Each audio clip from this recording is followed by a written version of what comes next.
Well, joining me now for our fireside chat at our virtual summer camp, I'm delighted to be with Bill Wolsey, entrepreneur, although he doesn't necessarily like that word, he thinks it's overrated, hotelier, publican, and he's a great leading light in Northern Ireland. And over the last while, Bill, you have experienced an awful lot during lockdown, including actually getting COVID-19 yourself. Yes, that was in the very early days. My wife had it first. That was just when it was starting to raise its head in the UK. And she sort of took 3 days to get over it and still hasn't got her sense of smell or taste back. And then about a week later, my 9-year-old daughter got it, but she went to bed and the next day she was fine. And about a week later, I got it, and it was a sort of raging temperature for a day, bit of a cough, and then sort of in 36 hours I was fine as well. And then actually, watching all the news reports and realising just how sick and how fatal COVID-19 and the coronavirus is, you must feel very lucky to be alive. Well, I don't know about that. I never really considered it that.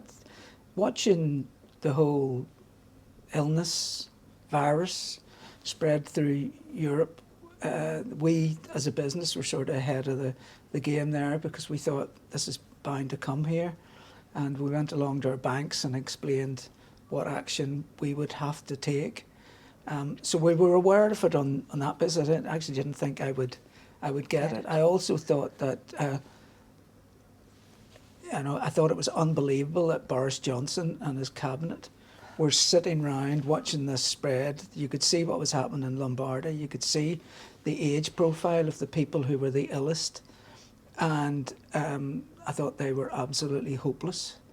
And while this is a new situation, they compounded the whole illness. So and then we know what happened. Yeah. They didn't escape it either. Yeah. Obviously, the huge blow to the hospitality industry at the time. You must have feared for the future of the sector. Well, I feared and still do fear, because what people mistake about our industry is they think that people come into it to make money, and that is what a lot of people do, but it's almost a byproduct. What lots of young and first start restaurateurs, they actually want to give the customer the very best that they can. They want the experience to be above all. So the first year, quite often, they misprice everything. They don't charge enough. The customer has an absolutely fantastic time as they make sure that it. And then in year 2, they really start to struggle. And in year 3, quite a few of them are out of business. So there's a lot of people who are new starts in our industry, haven't built up any cash reserves at all.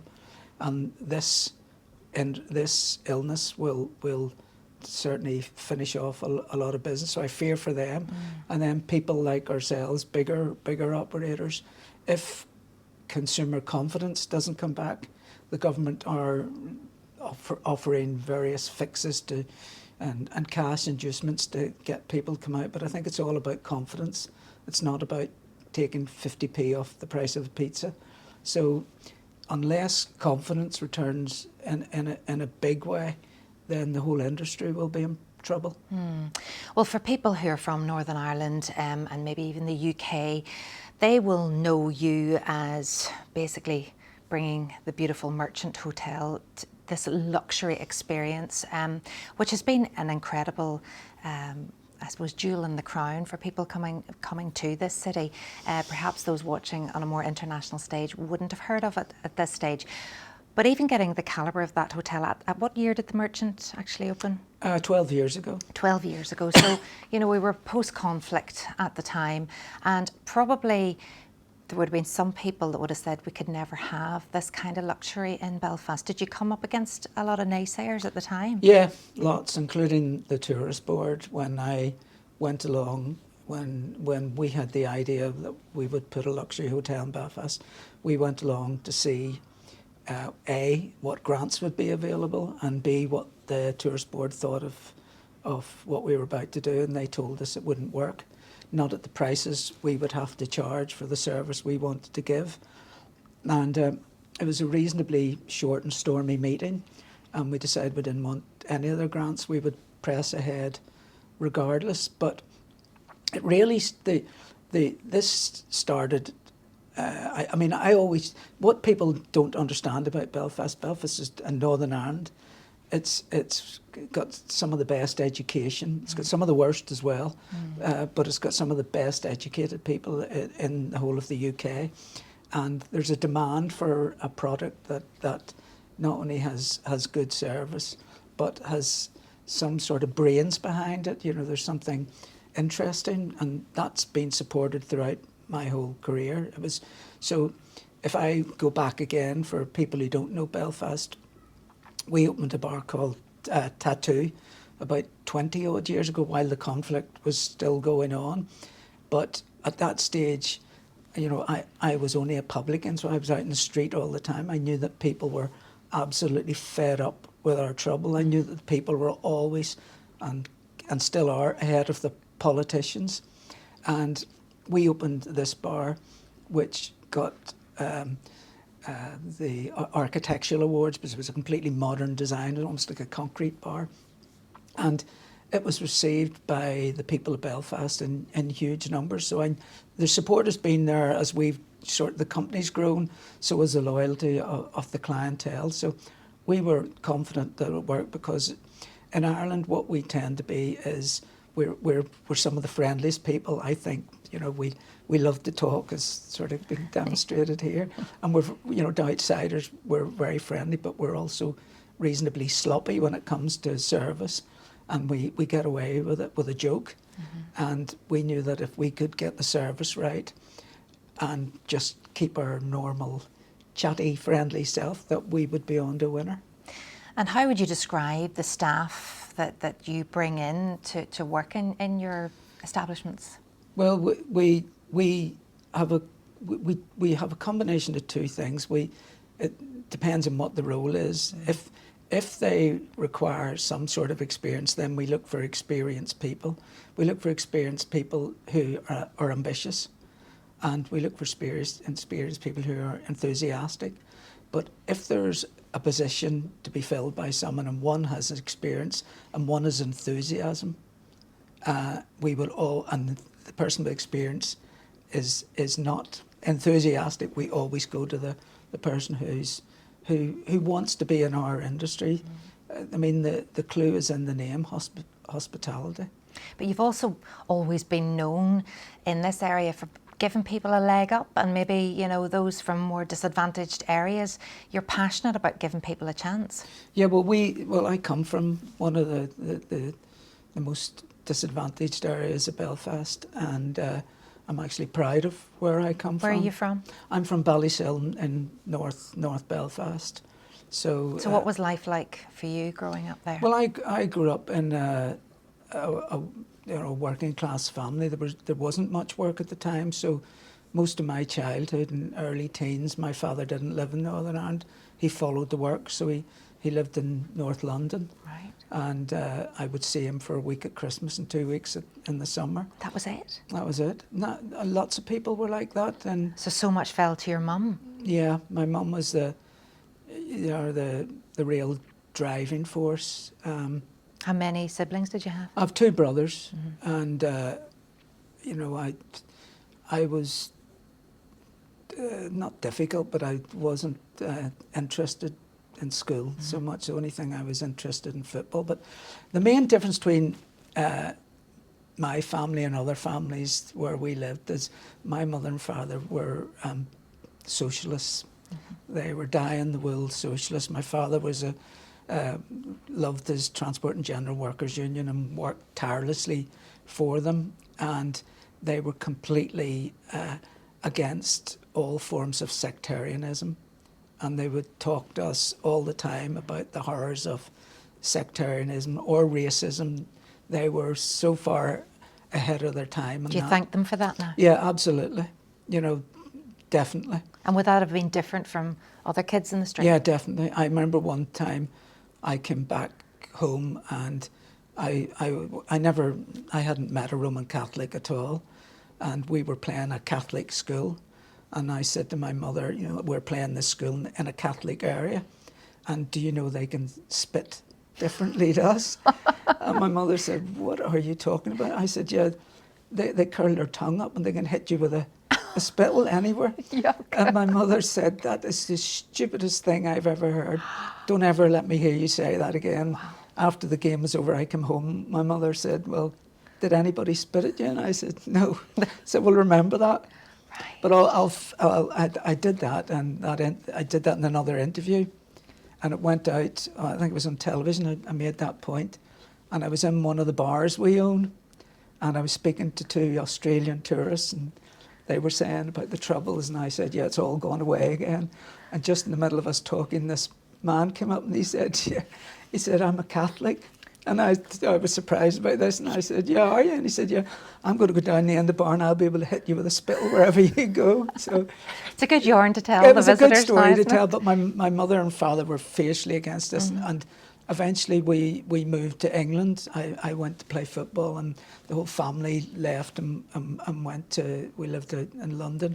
Now, let's stop there, because you went to play football. That you're being modest as usual. You were scouted for Arsenal. Arsenal. I went over there to play. So the whole family went because of your football? No, my family went as well because my father had come back, got work here, and then that work dried up, and he got more work, the opportunity to go to England, and we had a house.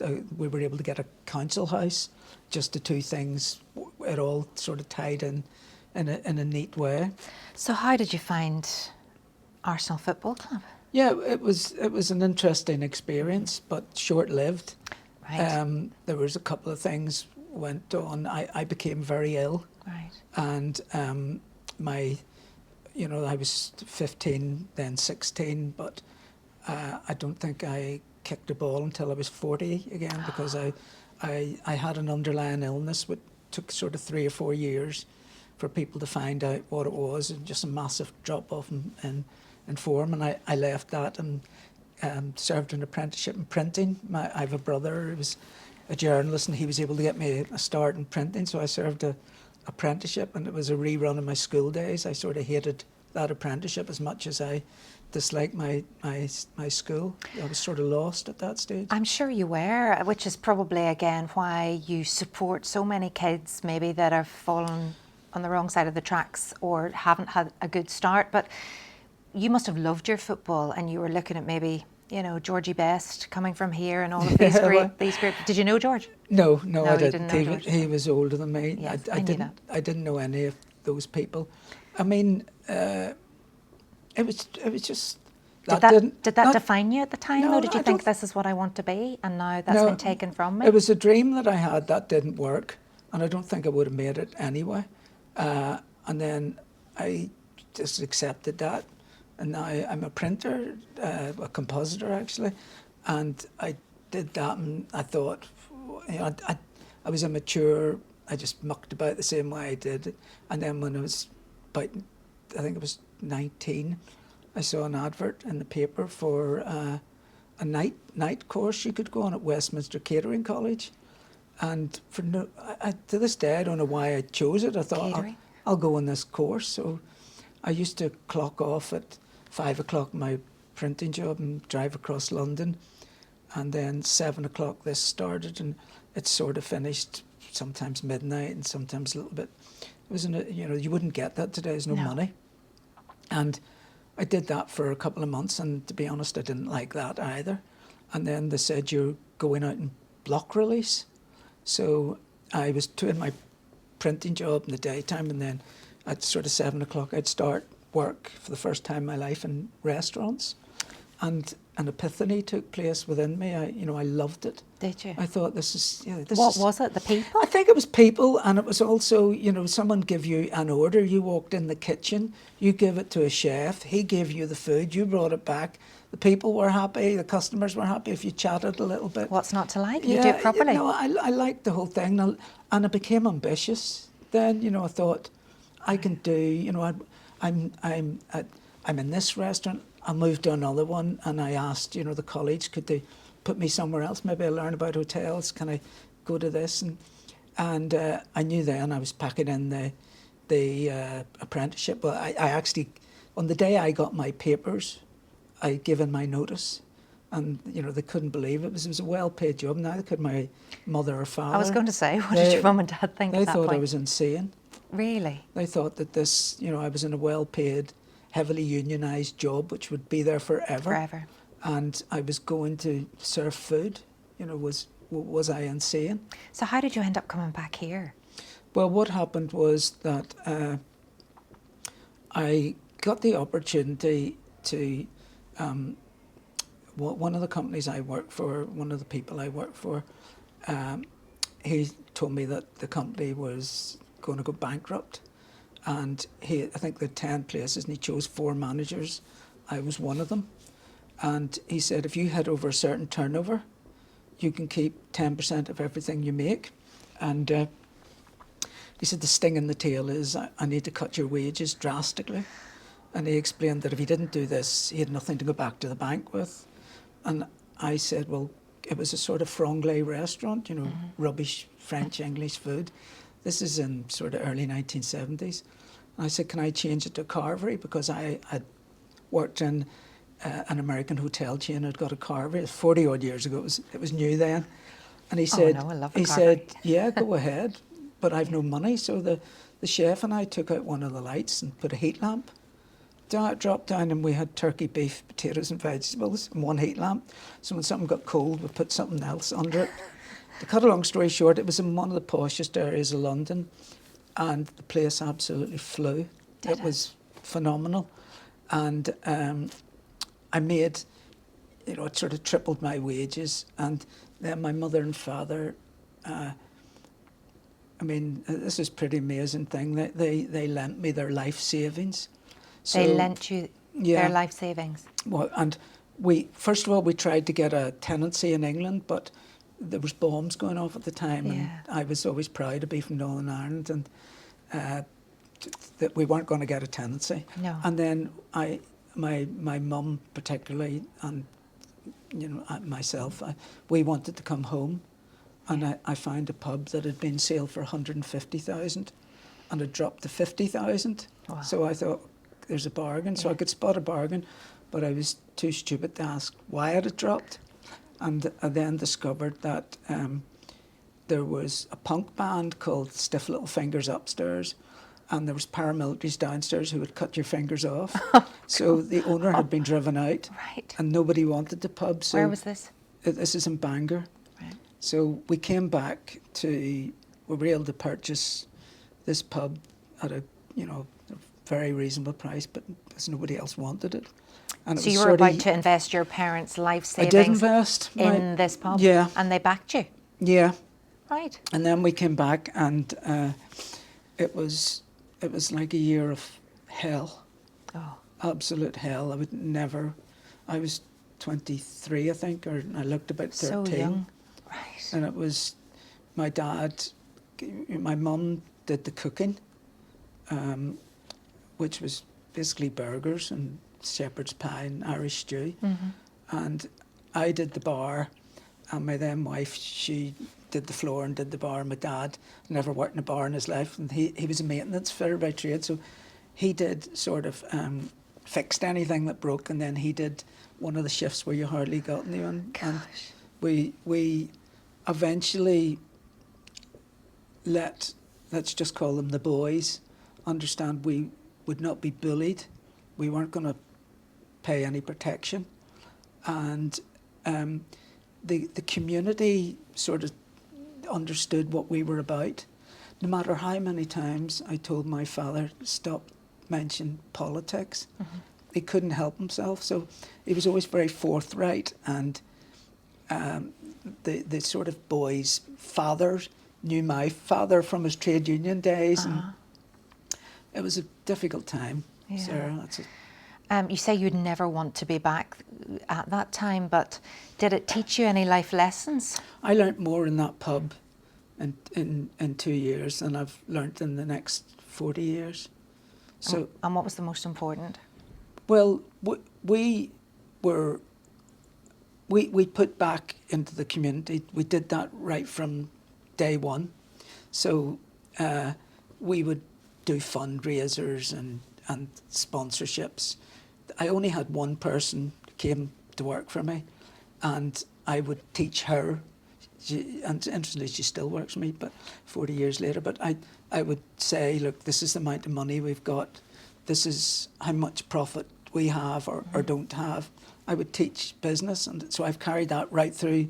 Now we employ over 1,000 people, but anyone who's interested in learning business, we teach. So we taught that. We made sure there was no sectarianism at all. We didn't allow any flags, emblems.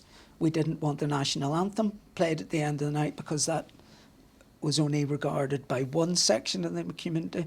So we used the principles that my parents had instilled in me from a child, and we all held in business.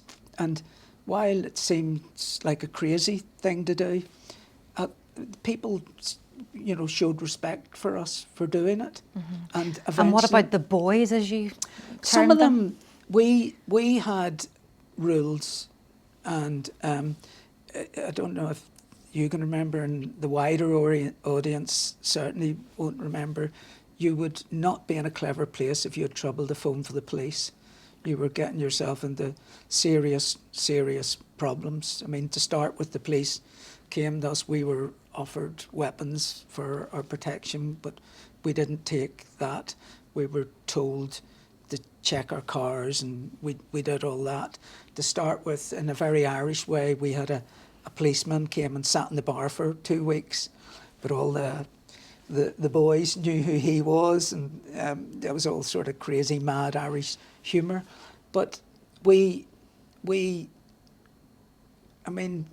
some of them were reacted in a way that, do you know who I am? And we did, because before we opened Special Branch, took my father and I round all the other bars and said, this is a member of this organisation, this is a member of that organisation. If you let them in, you're finished. Goodness. And we had a meeting, my dad and I, and we decided to let everybody in and bar them for our reasons. So the paramilitaries knew that police had told us. They knew we were letting them in, but they also knew that we had rules which we wanted them to abide by. Some would say brave, others would say foolhardy.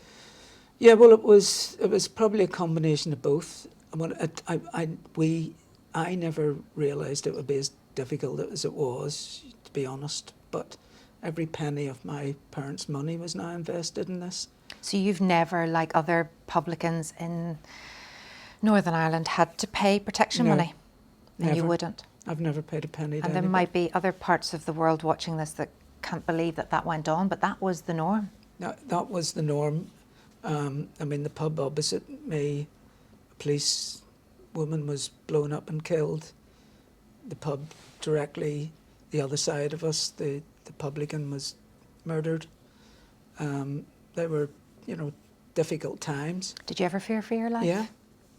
Yeah, I got the dreaded letter once to say that there had been a threat out in my life and my head of security, that both of us were a target. Is that why you stepped away from that pub? No, we turned that whole pub around, and it became hugely successful. Okay. And a lot of people, remained loyal to us. We were offering services that others didn't do. The turning point came, an elderly lady was robbed and beaten, and we ran a fundraiser for her. And eventually the people who were normal people, civilians, the paramilitaries don't live in a bubble. They live in the community. And people started to say, they're reasonable people, a bit odd, but they put back, and things turned around, and I was able to buy a second pub, which was pretty horrific. It was a domestic argument, and the lady who did the cleaning, her husband came up, and she left the keys in the door, and he locked the door and poured petrol over them both and set fire to them, killed them both. Oh my God. And I bought that pub because nobody else would touch it, and the business started to grow. You've been through so much, and it sounds to me that so much happened to you at a very young age that really defined the person that you've become today. I mean, you talked about being married before. Did you have children young as well? Not so much. Not as no. We had children when we were 30. 30, okay. So the So children weren't around we're at that time. ancient by the You were- time the children. In No, Northern the Ireland children were when I got the worst threat. My children were 10, and the other one was 8. Did you ever think about leaving Northern Ireland again? No, never. Why? Because in Northern Ireland, it's very easy to be liberal when you live in Islington. It's very easy to pontificate on the world when the most dangerous thing you can have is someone lobs a croissant at you.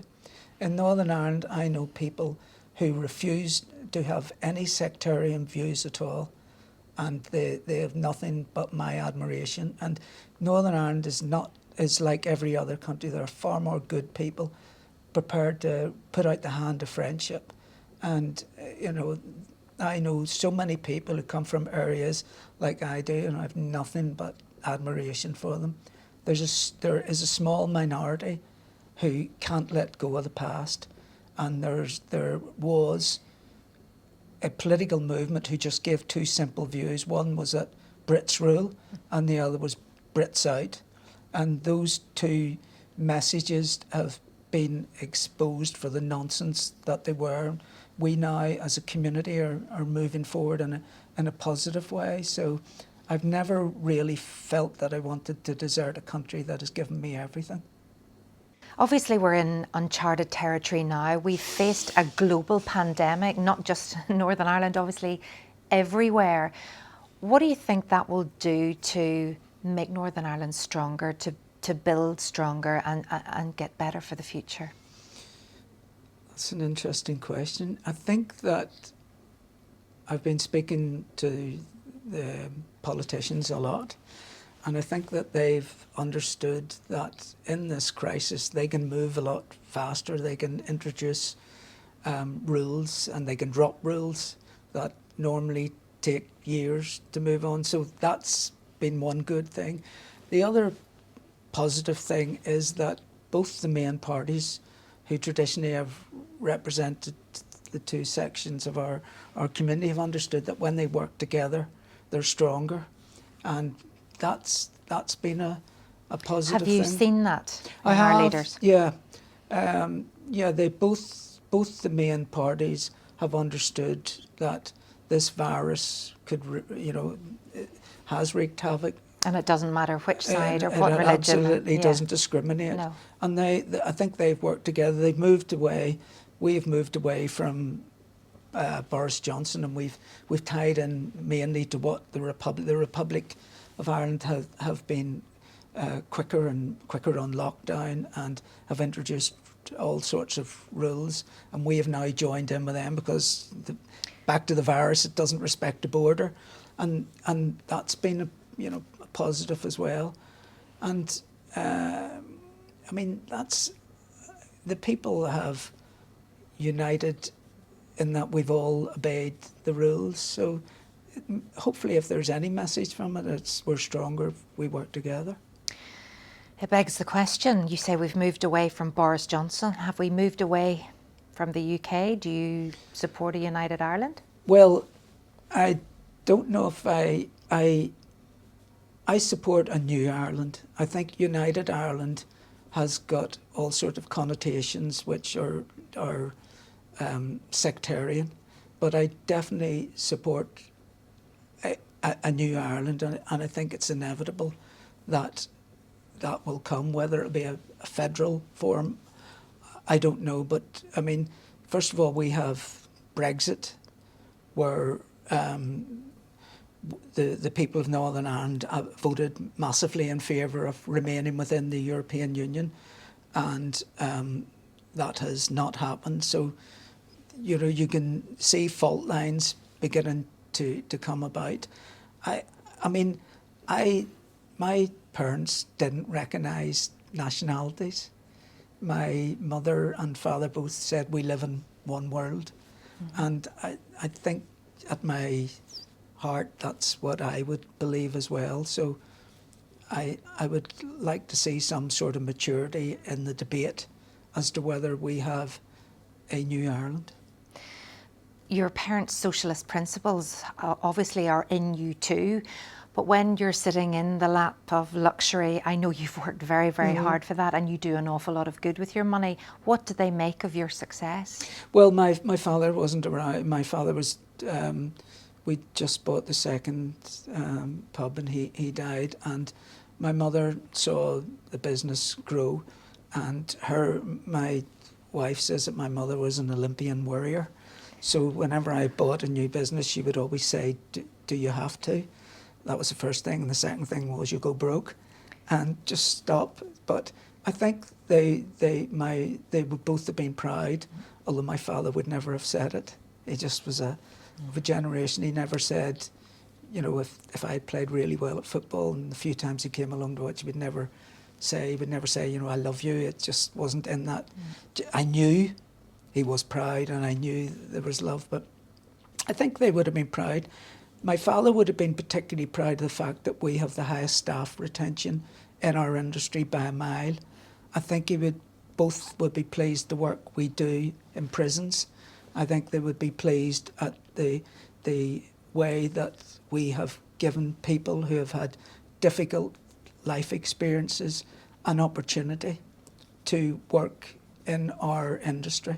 And I think he would be pleased that some of the people who we've given that opportunity have become our most loyal employees. All those things would have pleased them as much as this. My father wouldn't have paid a blind bit of attention to the glamour. No. You know, it just wasn't him. No. He was, you know, football, talking to people, you know, big cars or big luxury would have meant nothing to my father, and would have meant very little to my mother as well, to be honest. Do you ever feel that you want to relax a bit, step back a bit? Well, this lockdown has taught me that I never want to step back. I started off an enthusiastic gardener, and now I hate the sight of gardens. I definitely, I want to feel that I am contributing.